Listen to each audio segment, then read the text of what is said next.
Hello students, welcome to Rapid Chemistry. நம்ம இந்த வீடியோவில் என்ன பார்க்க போகிறோம் அப்படின்னா important formulas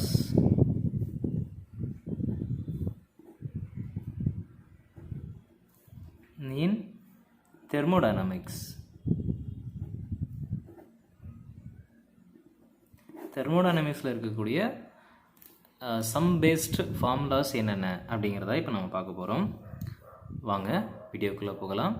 வீடியோவை கடைசி வரைக்கும் ஸ்கிப் பண்ணாமல் பாருங்கள். ஒவ்வொரு ஃபார்முலாவுமே உங்களுக்கு ஏதாவது ஒரு சம்ஸில் யூஸ் பண்ணுற மாதிரி தான் இருக்கும். First topic internal energy. Formula யூன்னு சொல்லலாம் அல்லது ஈன்னு சொல்லலாம். இந்த சிம்பலில் கொடுத்துருப்பாங்க. இன்டர்னல் எனர்ஜி அப்படிங்கிறது it's a summation of all energy present in the system. அப்போ என்னென்ன எனர்ஜிஸ் இருக்கும் அப்படின்னா T V R PENC, TVRPENC. இது சும்மா உங்களுக்கு ஒரு நிமோனிக்ஸ் மாதிரி. அதாவது total internal energy of the system is equal to energy of translational U translational plus U vibrational plus U rotational plus U potential plus U electronic plus U nuclear plus U chemical energy. So ஒரு சப்ஸ்டன்ஸில் இவ்வளோ form of energies இருக்கும். இதனோட மொத்த energy தான் என்னென்னு சொல்லுவாங்கன்னா internal energy U அப்படின்னு சொல்லுவாங்க. மேத்தமேட்டிக்கலாக U அப்படிங்கிறது என்ன சொல்லலாம்னா நம்ம டெல்டா ஈன்னு சொல்லலாம் அல்லது டெல்டா U.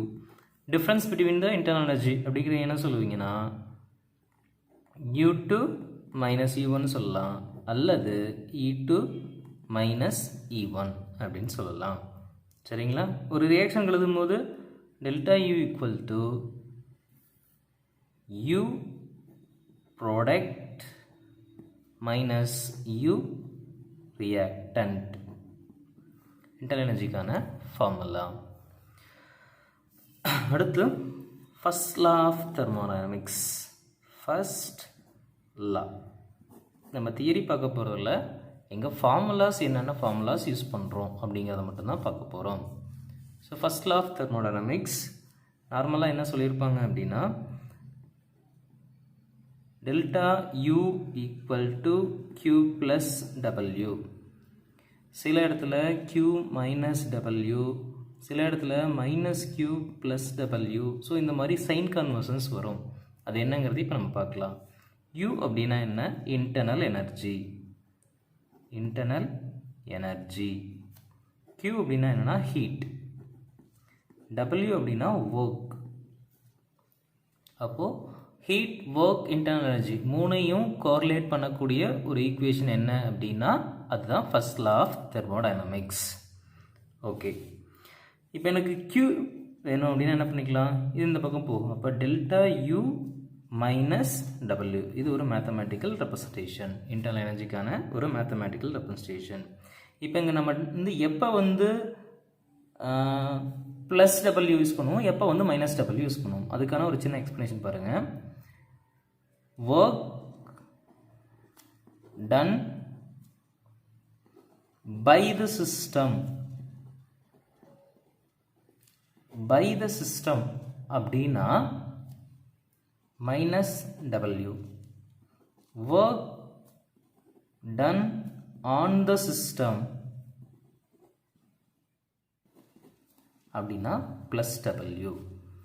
ஸோ அப்போ Qக்கு எப்போ ப்ளஸ் மைனஸ் வரும் அப்படின்னா Q எக்ஸோதெர்மிக் ரியாக்ஷன் அப்படின்னா Q மைனஸில் இருக்கும். Q எப்போ ப்ளஸில் இருக்கும்? Endothermic reaction. Heat is evolved, heat is absorbed. Heat evolve ஆனிச்சு அப்படின்னா எவால்வ்டு அப்படின்னா Q equal to negative. Heat is absorbed அப்படின்னா ஈக்குவல் டு பாசிட்டிவ். அடுத்து ஒர்க் கால்குலேஷன். W அப்படின்னா நம்ம ஒர்க் அப்படின்னு சொல்லியிருந்தோம். வேரியபிள் ப்ராசஸ் ஐசோதெர்மிக், ஐசோகோரிக், அந்த மாதிரி அடியபேட்டிக் ப்ராசஸ், இந்த மாதிரி ப்ராசஸில் எப்படி நம்ம ஒர்க்கை கண்டுபிடிக்கிறது, அதுக்கான ஃபார்முலாஸ் என்னென்ன அப்படிங்கிறத பார்க்க போகிறோம். First one isothermal process. First one isothermal process. Isothermal process அப்படின்னா internal energy difference is equal to 0. Internal energy equal to 0. ஏன் internal energy is equal to 0 அப்படின்னா ஐசோதெர்மல் டெம்பரேச்சர் இஸ் கான்ஸ்டன்ட். ஓகேங்களா? சரி, இப்போது ஐசோதெர்மல்லையே 2 வகையான ப்ராசஸ் இருக்குது. என்னென்ன அப்படின்னா reversible expansion process. Reversible expansion process. ரெண்டாவது இர்ரிவர்சபிள் எக்ஸ்பான்ஷன் ப்ராசஸ் அப்படின்னு 2 process. Reversible expansion process, irreversible expansion process. இப்போ இதுக்கு எப்படி நம்ம கண்டுபிடிப்போம் அப்படின்னா Q equal to -W is equal to, இது reversible ப்ராசஸுக்கு 2.303 RT log V2 by V1. இது ரிவர்சபிள் எக்ஸ்பான்ஷன் ப்ராசஸுக்கு W கண்டுபிடிக்கிறதுக்கு.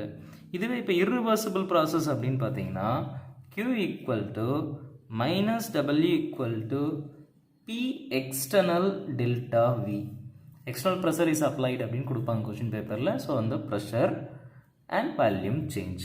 Reversible irreversible process. அடுத்தது ஒருவேளை நம்ம பார்க்குறது அடியபேட்டிக் ப்ராசஸாக இருந்தால்,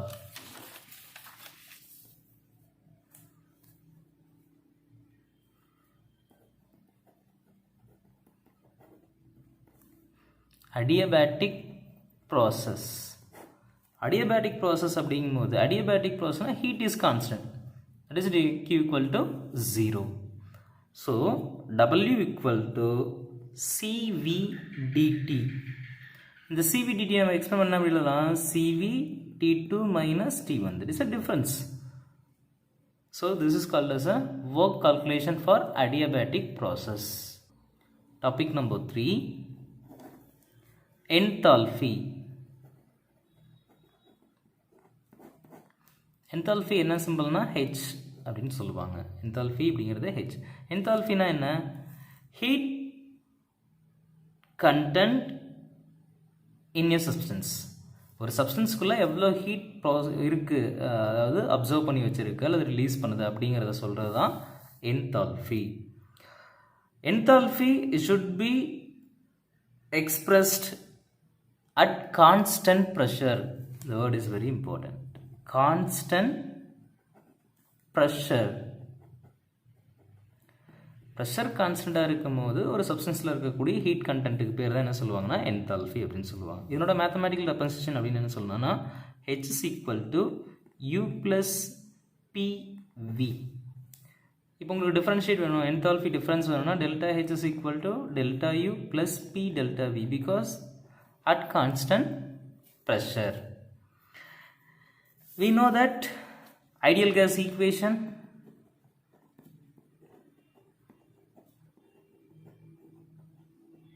ideal gas equation PV is equal to nRT. So just apply that. Delta H is equal to delta U plus delta n RT. So what is mean of delta n? Delta n equal to number of gaseous, it's very important, gaseous product, number of moles of gaseous product minus number of moles of gaseous reactant. இதுதான் delta energy கண்டுபிடிக்கிறதுக்கான formula, reactant. அடுத்து இப்போ ஒரு equations கொடுத்துட்டு ரியாக்டண்ட்டுக்கு enthalpy கொடுத்துருப்பாங்க, ப்ராடக்ட்டுக்கு enthalpy கொடுத்துருப்பாங்க, டோட்டல் என்தால்ஃபி சேஞ்ச் அப்படி கேட்டாங்கன்னா delta H enthalpy of reaction is equal to summation of enthalpy change of product minus summation of enthalpy change of reactant. So இந்த ஃபார்முலா வச்சு நம்மளால் என்ன பண்ண முடியும்னா என்தால்ஃபிக்கான சம்ஸை ஒர்க் அவுட் பண்ண முடியும். ஸோ இப்போது delta H is equal to delta U plus delta NG or delta NRT அப்படின்னு சொல்லுவோம். We have a 3 cases. Case number 1, if delta N equal to 0, the difference is 0, then internal energy is equal to enthalpy. The case number 2, delta Ng பாசிட்டிவாக இருந்துச்சுன்னா greater than 0 பாசிட்டிவாக இருந்துச்சு அப்படின்னா delta H greater than delta U. And the case 3, delta Ng நெகட்டிவாக இருந்துச்சு அப்படின்னா delta U greater than delta H. Delta U greater than delta H. அடுத்த point heat capacity. Heat capacity.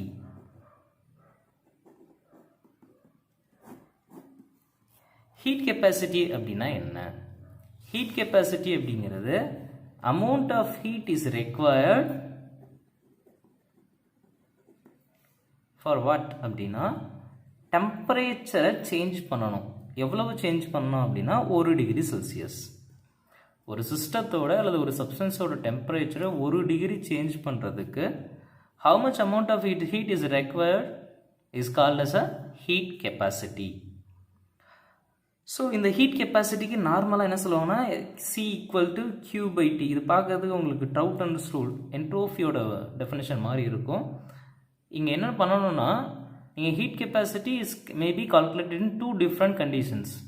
ஒன்று கான்ஸ்டன்ட் ப்ரெஷரில், இன்னொன்று கான்ஸ்டன்ட் வேல்யூமில்.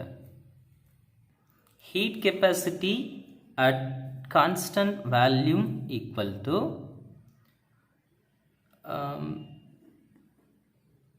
டோ யூன்னு use டோ U போட்டிங்கன்னா டோ டி கொடுப்பீங்க அட் கான்ஸ்டன்ட் வேல்யூம். அப்படி இல்லை அப்படின்னா du by dt at constant volume differentiate ஃபார்மேட்டில் கொடுத்துருக்கலாம்.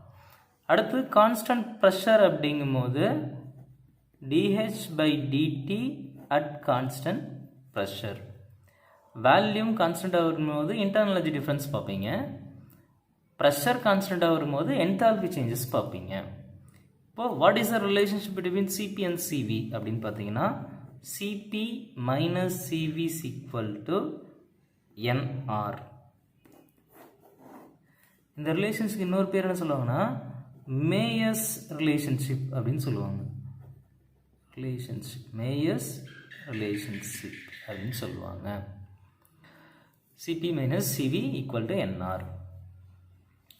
அடுத்து சிபி பெருசா சிவி பெருசானா CP heat capacity at constant pressure is always higher than that of heat capacity at constant volume. அடுத்து பாய்சான்ஸ் ரேஷியோ அப்படின்னு ஒரு formula. Poisson's ratio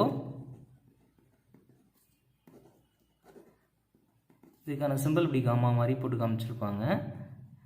equal to the ratio between heat capacity at constant pressure and constant volume. இது பேர் தான் poison ratio அப்படின்னு சொல்லுவாங்க. So இப்போ இந்த பாய்சன்ஸ் ரேஷியோ வந்து எப்படி இருக்குது அப்படிங்கிறத நம்ம பார்க்க போகிறோம். அடுத்தது சிபிசிவி வந்து மோனோ அட்டாமிக் கேஸுக்கு எப்படிருக்கும், டைஅட்டாமிக் கேஸுக்கு எப்படிருக்கும், பாலிஅட்டாமிக் கேஸுக்கு எப்படிருக்கும் அப்படின்னு பார்க்க போகிறோம். ஸோ ஃபர்ஸ்ட் ஒன் ப்ராசஸ்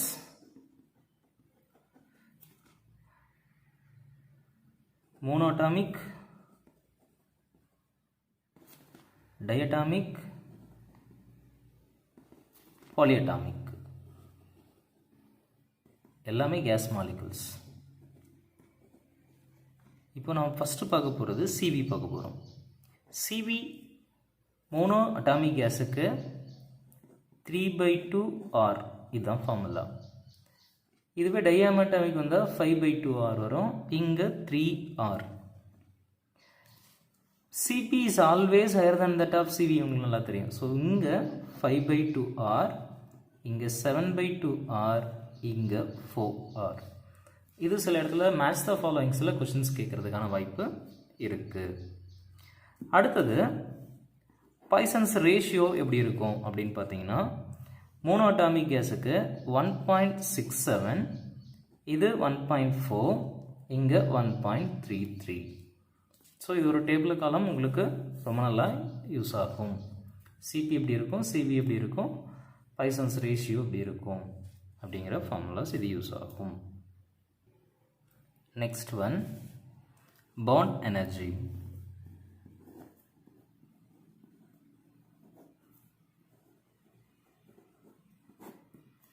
சில டைம் இதை பாண்ட் டிஃப்யூஷன் எனர்ஜி அப்படின்னு கூட சொல்லுவாங்க. நார்மலாக நம்ம வந்து பாண்ட் எனர்ஜி கண்டுபிடிக்கிறதுக்கு என்ன ஃபார்முலா யூஸ் பண்ணுவோம் அப்படின்னா, கொஷின் பேப்பரில் ரியாக்டன்ட் சைடில் இருக்க மாலிகுலுக்கும் பாண்ட் எனர்ஜி கொடுத்துருப்பாங்க, ப்ராடக்ட் சைடில் இருக்கிறதுக்கும் கொடுத்துருப்பாங்க. இது வரைக்கும் நம்ம பார்த்ததில் என்னன்னா ப்ராடக்ட் மைனஸ் ரியாக்டன்ட் அப்படின்னு தான் நம்ம வந்து ஃபார்முலாஸ் அப்ளை பண்ணியிருப்போம். Bond energy, bond diffusion energy கண்டுபிடிக்கும் போது மட்டும் bond breaking energy of reactant minus bond breaking energy of product. So reactant minus product அப்படிங்கிறது bond dissolution energyல மட்டும்தான் கண்டுபிடிப்போம். அடுத்து 6th point, entropy calculations. Entropy அப்படிங்கிறது the measure of randomness or disorder of the molecular system. It is one of the state function. Mathematically, delta S equal to delta Q T, it should be a boiling point, and it's equal to 21 calorie degree inverse mole inverse. Otherwise it should be 87.3 joule Kelvin inverse mole inverse. இந்த ரெண்டு வேல்யூமே உங்களுக்கு constant. இந்த எக்ஸ்பிளனேஷனுக்கு பேர் தான் ட்ரவுட்டன்ஸ் rule. S, yeah, ட்ரவுட்டன்ஸ் rule. Troughton's rule. Delta is equal to, sometimes we use delta H enthalpy also. At a constant pressure, heat is equal to enthalpy. At constant volume, heat is equal to internal energy. And entropy change of universe is equal to entropy change of system plus entropy change of surrounding. So we have the three processes: equilibrium, forward, back. It's irreversible. Are reversible or irreversible? At equilibrium equation, delta S universe is equal to 0. Delta S universe is equal to 0 are constant. For an irreversible